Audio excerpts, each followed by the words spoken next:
Welcome to Art is Good For You, the podcast spreading the message that making and experiencing art can help with healing and happiness no matter who we are. I'm Rachel Duffield, and after nearly 20 years working in museum education, I gave it all up to start a community interest company helping people in rural communities make and experience art. At 52, I'm so lucky to be living the dream as a full-time artist, art teacher, and now podcaster.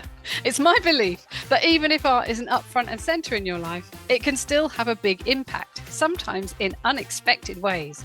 So I'm inviting people from all walks of life, some arty, some not, to chat with me about the 3 pieces of art in their life that have turned out to be memorable, special, or even life-saving. My guest today is a personal trainer, clinical PT, sports therapist and nutritionist. If that isn't enough, he's also a yoga and Pilates teacher, a counsellor and a national award-winning dance fitness teacher. In his limited spare time, he also loves walking his dog, restoring furniture and has recently taken up knitting. Quite the Tom Daley. Describing himself as a man who's passionate about getting people fit inside and out, I know him as my long-standing hilarious friend, erstwhile stage husband, and the first boy I ever held hands with. Ian, welcome to Art is Good For You. Thank you. What an introduction. I know that you love art because I've known you a very long time, but to the outside world, you're a physical fitness trainer, fitness guru and all those sorts of things, and you run lots of classes around Norfolk, and you've got your followers and your fan club of the ladies of Norfolk. So what I'm interested to find out is the level of art that you're able to consume or create when you're not working, because you work incredibly, incredibly hard, I know. So I asked you to think about, if you can think back to like a ratio of how much you create art versus how much you consume art. Yes. Is it about 50-50 Well, or is there more of a slant? What do yeah, you think? I thought really it's 50-50 really, because well, I mean, I trained in art because I did my degree in architecture and interior architecture, and I trained in the whole school of architecture, which was the Bauhaus approach. So we did everything from the art side of the building right the way through the technical and right the way through to designing the furniture and everything that went in it. So art, and we did history of art. We had to understand art. So I come from the art background, so it's never left me, the creativity part. I'm left-handed as well. They always say left-handed are more creative. I don't know if that's a thing or not. It might just be a myth. But I it carries on really to even to the present day, even in fitness. I believe that I kind of use art on the artistic side because I'm always creating choreography, and I'm always music is a big part of my work. And when I'm coming up with dance routines and choreography, that's artistic, that's directing people. Also through my yoga, I direct people to make almost artistic forms with their bodies.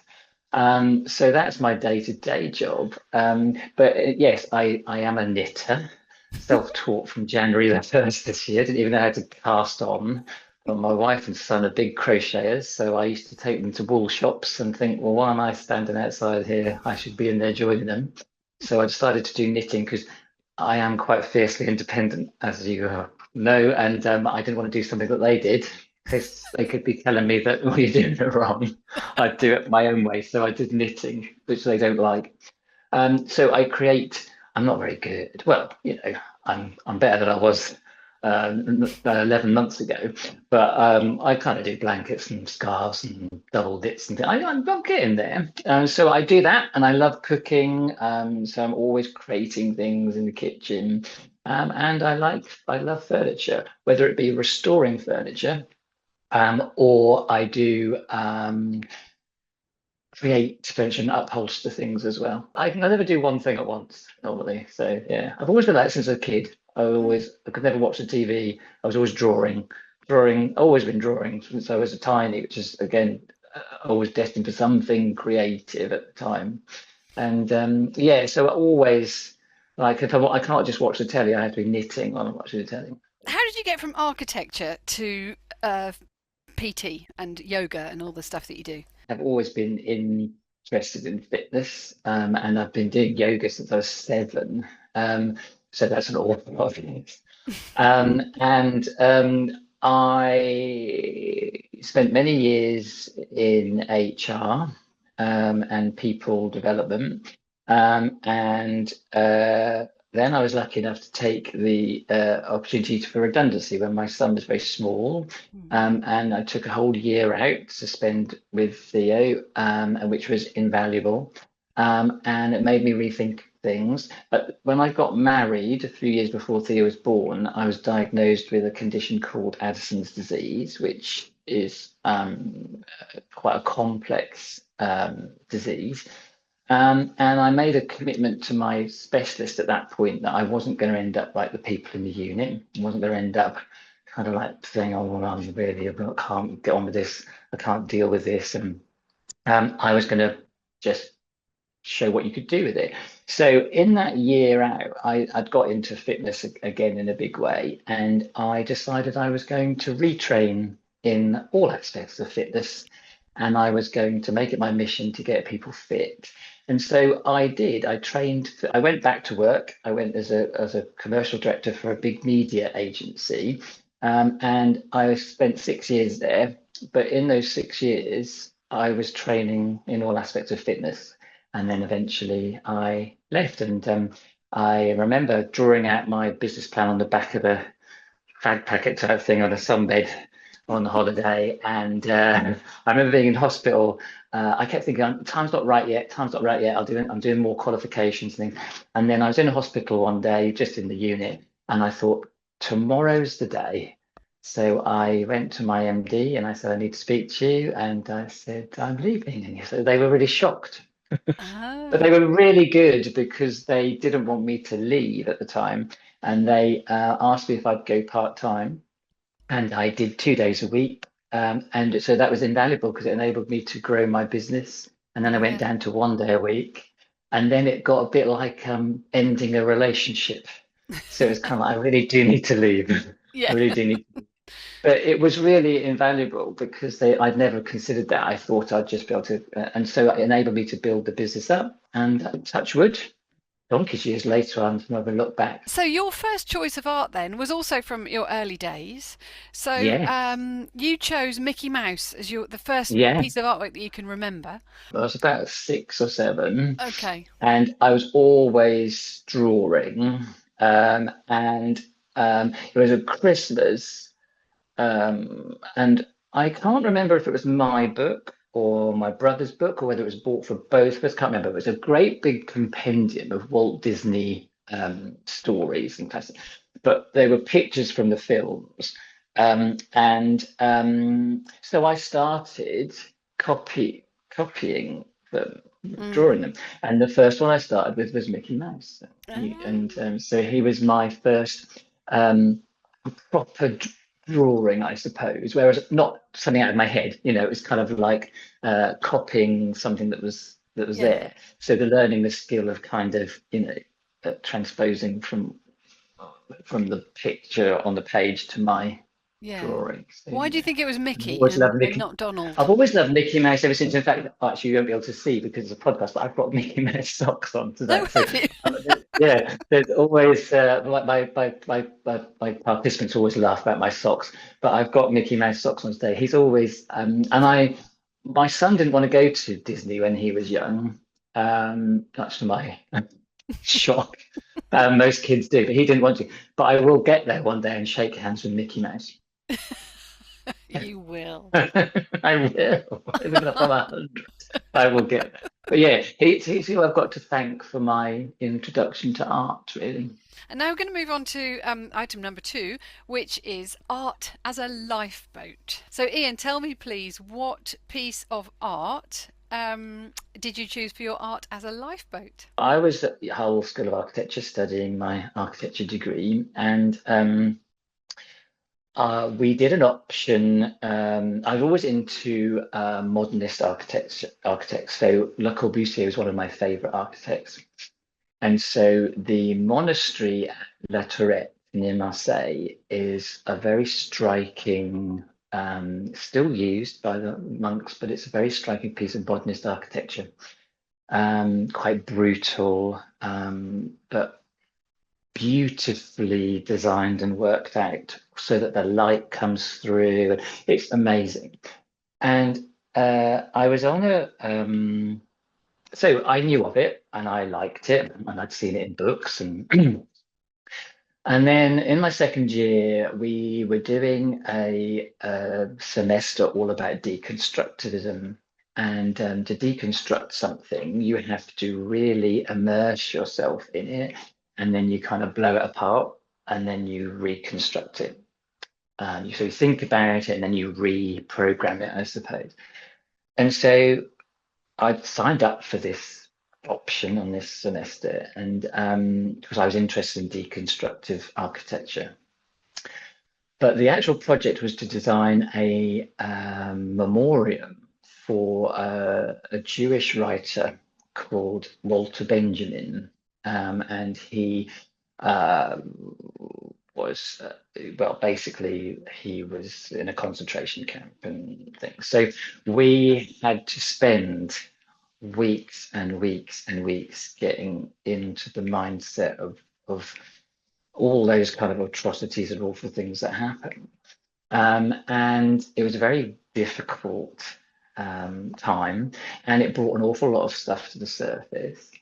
And for me, it brought up a lot of grief. To cut a long story short, my maternal grandmother, who I idolized, died when I was very young, about 8. And everyone thought how well I had dealt with it as a child and things. And because I just carried on. And I did just carry on. But it was very strange that suddenly she was there, then the next minute she was gone. But as a child, I don't know, just got on with it, just dealt with it. It wasn't till we did this semester and I was in my early 20s and we were sitting around and we were having discussions about death and all this really like heavy stuff because we had to research it and talk about it and immerse ourselves in it. It suddenly released all this grief that came from nowhere. I didn't, it just came on me. And what, as a counsellor now, we would call delayed grief. So it came to me lots of years later. And it caused an eating disorder. So I became anorexic. And a lot of people think that that's to do with food, and it very rarely is to do with food. It's to do with normally some other factor, and then you use that as a control to deal with things. And so, yeah, all in the midst of my degree, suddenly this all comes to the surface. And so bizarrely, it was art that caused it, but it was art that helped recover.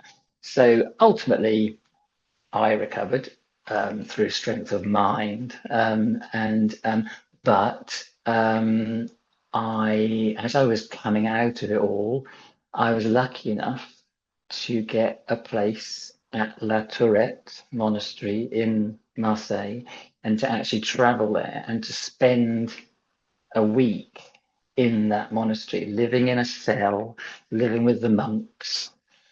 So what I'd always seen in books and what I'd always seen the drawings of, I was actually in it and lived in it. And I can take myself back to it now, the sense of calm, I mean, I'm not a religious person. I'm spiritual, but not religious. But I can't describe it. It was kind of almost like a reset, and it's right on a high up, and it's very austere to look at, but very beautiful at the same time because it's even the cell itself.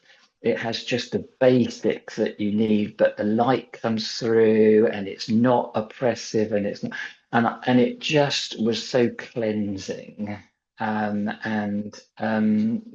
and he's still a favorite of mine now. But it was yeah, bizarrely art that caused a difficult time in my life, but art that also helped to rebalance and cleanse it.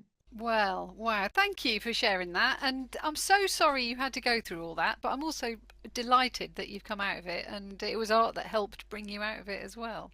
What a fabulous story and so well told. And thank you. That's amazing. Amazing stuff. And do you think that that sense of peace and calm that you encountered in that cell connects in any way to your love of yoga? I don't know, really. I suppose I'm quite calm in myself, so I kind of crave, well, I feel at home when I'm in a calm space. So I like to I'm not I like to be around people. I'm quite sociable, but I also not fond of my own company. And sometimes I think that you need that. And yeah, that in that cell, just on your own, and there was no real electricity that I could remember either. So you pretty much, when it was dark, when the light went, everyone went to bed and that kind of thing. So it's just that natural kind of rhythm, I suppose. That yeah, Like you say, a complete reset. yeah, it was completely. Yeah, thanks to the monks. Well done, the monks. I can just imagine that gorgeous light coming in through that brutal architecture. I think it's beautiful, but other people would look at it and think, no, it's just. But I think people look at modernist architecture and think, well, there's nothing to it. But in actual fact, I remember when I first was at architecture school, and I had so many ideas, and I used to throw everything at these designs, and I used to think it's amazing. I'd go to a critique and I'd get ripped to shreds, and they break you down and break you down and break you down. But it is the fact that you can have too many ideas. And so, whereas the architecture of La Tourette and all of our Corbusier's architecture is there's an awful lot of thought and everything, but it's so refined and so that it's just looks so simple, but it's very complex, and that's why I love it so much. Okay, so my third ask of you for these desert island art pieces, as they might well be called, but the third one is a piece of art that you've had a really strong reaction to.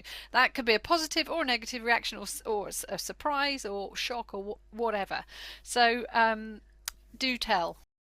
Now, I really struggled with this because I'm not one to cry, and I also not one, I probably don't show my emotions that much.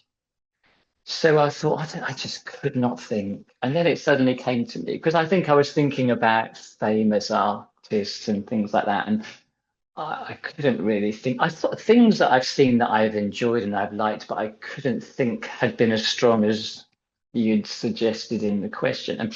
And then it suddenly came to me that I do love the artist Sam Toft, and she's a modern artist based in Brighton. I love Jack Russells, and I always have a Jack Russell. In fact, the Duchess was here a minute ago, but she's gone now. But and I've collected over the years a lot of Sam Toft's canvases. I've been surrounded by them in here, paintings. They always feature a man and his dog, a man she met on Brighton Beach, with his little Jack Russell, and she called him Ernest Hemingway, and she nicknamed the dog Doris. And then she asked the man if she wouldn't mind if she painted him anonymously. And over the years, she's always done these pictures of Ernest Hemingway and his little dog Doris. And it came to me when I was going up the stairs one day, and I came face to face with a canvas on the top of the stairs that I bought when my dear first Jack Russell Digby died. And it's the canvas of Mr. Hemingway at one end of a rainbow, the Rainbow Bridge, and Doris at the other. And it says something like, if I was to wait 1,000 years, I would for another day with you, I think. I wrote down what it says, Ian. It says, I would wait my whole life for you and just one day. There you go. That's what it is. Yeah. And so that I did cry when I bought that. So that was for my little Digby. And it's at the top of my stairs. And I thought, well, yeah, it's a piece of art. and it is something that evokes emotion in me, and I remember good times with Digby. So the last one is your surprise. Your surprise for me, which is very timely. I wrote this question before the Louvre was robbed in broad daylight by some very cheeky people. But if you could do your robbery from an art gallery or any other sort of art form, and you could get away with it and keep this thing forever and a day to always have and hold and look at, what would you steal? Now, this I didn't have to struggle with. This I just knew. And it's probably something, having talked what I've talked about this afternoon, will be completely bizarre because it's probably not what would be my normal thing. But it's the painting, it would be a painting. It's a painting, Cafe at Arles by Van Gogh. Okay. And I've always loved that painting. And so that's what I would take. What? Why that one in particular? Why that Van Gogh? Because I could look at it for hours and imagine what's going on.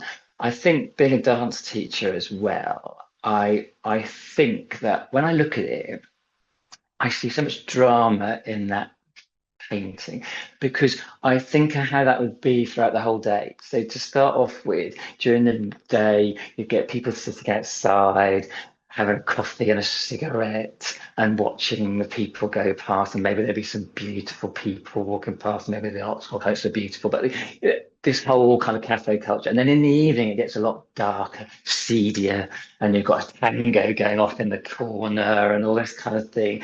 All in that one, I can see it all in that picture. And it just, and I could just, I think if I took that, I could just look at that and I could, like when you look at an open fire and you see lots of different things in the flames, I can see that in that painting. Well, that's wonderful. I'm not going to argue with that choice. I think it's an excellent choice, and I suppose so. It's about storytelling and narrative for you in that, and finding the stories within the picture. Yeah. Yeah, I've always been like that, bit like that. If we had a big thing around Rome a few years ago and 7 hours with this guide, and I kept wandering off because I was like, yeah, all right. I know you know what you're talking about, but I want to just wander off and try and imagine what was going on myself. And I think that's the thing with that painting. I mean, he probably just slapped it together and didn't think anything about it. But for me, it's captured an awful lot of could be going on. And I like Yeah. the idea of that could be going on. It might not be, it might, but in my mind, and all Yeah. these years I've looked at that picture, then I could never tire from inventing things that could be happening in that back street. Yeah. Have you And got a version of it somewhere in your house? I haven't. It's What? bizarre, isn't it? Mm. Yeah, I don't have it. I should get one, really, shouldn't I? But Mm. whenever I used to have books on it. In fact, I probably got them somewhere. But and I remember sort of in history of art lectures and that, I wasn't so keen on that style, but that painting just struck a chord. I must Mm. get one. Okay, and thank you so much for joining me on the podcast. It's been wonderful, wonderful speaking to you, and it's lovely to see you again as a friend, as much as a podcast guest. And yeah, and also good luck with all your plans, whatever busy things you do in the future. I'm sure you won't sit still for very long, but do take time to have a look at that lovely painting that you've got I will of the dog. indeed. Yes, I will indeed. Every time I go up the stairs, I look at that. Yeah. Thank you All very right. much. Thanks, Ian. Thank you for listening to Art is Good For You with me, Rachel Duffield. If you can't wait for more art-based chat, or even better, this podcast has inspired you to pick up a paintbrush or a pencil yourself, you can find details of all my classes, including my community art clubs, on my website, www.rachelduffield.art.com. You can also follow me on Facebook and Instagram. Just search Rachel Duffield Art. What have you got to lose? Remember, art is good for you.